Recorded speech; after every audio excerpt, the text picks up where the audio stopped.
नमस्कार। News room में आप सभी का स्वागत है। जवाहरलाल नेहरू विश्वविद्यालय की कुलपति शांति श्री धूलीपुड़ी पंडित की एक कथित जातिवादी टिप्पणी को लेकर नया विवाद खड़ा हो गया है।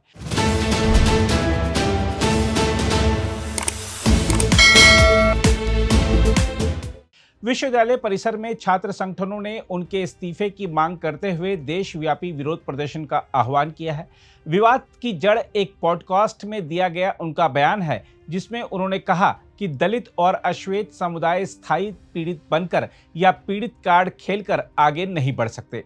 इस बयान के सामने आते ही सोशल मीडिया पर तीखी प्रतिक्रियाएं आने लगी और कैंपस की राजनीति एक बार फिर उबाल पर आ गई। हम आपको बता दें कि यह पॉडकास्ट 16 फरवरी को प्रसारित हुआ था। इसमें कुलपति ने विश्वविद्यालय अनुदान आयोग के 2026 इक्विटी एंड डिस्क्रिमिनेशन रेगुलेशन पर टिप्पणी की थी। ये प्रस्तावित नियम उच्च शिक्षण संस्थानों में जाति आधारित भेदभाव से निपटने के उद्देश्य से लाए गए थे। हालांकि कुछ सवर्ण समूहों के विरोध के बाद उच्चतम न्यायालय ने इन नियमों पर रोक लगा दी है। पॉडकास्ट में कुलपति ने कहा कि ऐसे नियम अनावश्यक और अव्यावहारिक हैं। उनका कहना था कि किसी को स्थायी खलनायक बनाकर प्रगति संभव नहीं है और यह एक तरह का अस्थायी नशा है। उन्होंने अमेरिका में ब्लैक समुदाय और भारत में दलितों के संदर्भ का जिक्र करते हुए कहा कि स्थायी पीड़ित बने रहने से आगे बढ़ना मुश्किल है। इस टिप्पणी को कई छात्र संगठनों ने सीधा जातिवादी करार दे दिया। हालांकि कुलपति ने सफाई देते हुए कहा कि उनके बयान को गलत तरीके से पेश किया गया।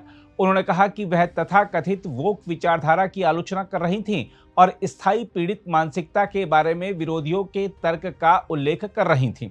उन्होंने यह भी कहा कि उन्हें लगता है कि इस पूरे विवाद में पर्याप्त सावधानी नहीं बरती गई और बेवजह संदेह पैदा किया गया। साथ ही उन्होंने खुद को बहुजन बताते हुए कहा कि उनकी मंशा किसी समुदाय को आहत करने की नहीं थी। उधर जवाहरलाल नेहरू विश्वविद्यालय छात्र संघ ने एक बयान जारी कर इन टिप्पणियों को खुला जातिवादी बयान बताया और कहा कि यह विश्वविद्यालयों और सार्वजनिक स्थलों में व्याप्त संरचनात्मक बहिष्कार की मानसिकता को दर्शाता है।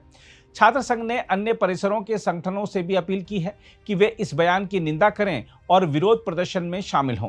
छात्र संघ ने कुलपति द्वारा आरएसएस से अपने जुड़ाव पर गर्व जताने को भी आपत्तिजनक बताया है। हम आपको बता दें कि कुलपति ने कहा था कि उन्हें राष्ट्रीय स्वयंसेवक संघ से जुड़ाव पर गर्व है और वहीं से उन्हें विविधता की सराहना का दृष्टिकोण मिला। देखा जाए तो यह सच है कि किसी भी समाज को केवल पीड़ा की पहचान में कैद नहीं रहना चाहिए। प्रगति के लिए आत्मविश्वास, शिक्षा और अवसर जरूरी हैं। लेकिन यह भी उतना ही सच है कि सदियों के जातिगत उत्पीड़न को केवल मानसिकता कहकर खारिज नहीं किया जा सकता। भारत में दलित समुदाय का अनुभव कोई काल्पनिक आख्यान नहीं, बल्कि कठोर सामाजिक यथार्थ है। इसलिए कुलपति को समझना होगा कि खुद को बहुजन बताने भर से काम नहीं चलेगा। कुलपति को समझना होगा कि विश्वविद्यालय केवल ज्ञान के केंद्र नहीं, बल्कि सामाजिक चेतना के निर्माण के स्थल भी होते हैं। यहाँ दिया गया हर बयान दूर तक असर डालता है। बहरहाल अब जरूरत है कि विश्वविद्यालय प्रशासन, छात्र संगठन और नीति निर्माता अपनी अपनी जिम्मेदारियों को समझें और उसी के अनुरूप व्यवहार करें। अगर आप भी लेना चाहते हैं देश दुनिया की तमाम जानकारी, तो आज ही सब्सक्राइब करें हमारे चैनल को। साथ ही नीचे दिए बेल आइकन को जरूर दबाएं ताकि हर अपडेट आप तक पहुंच सके।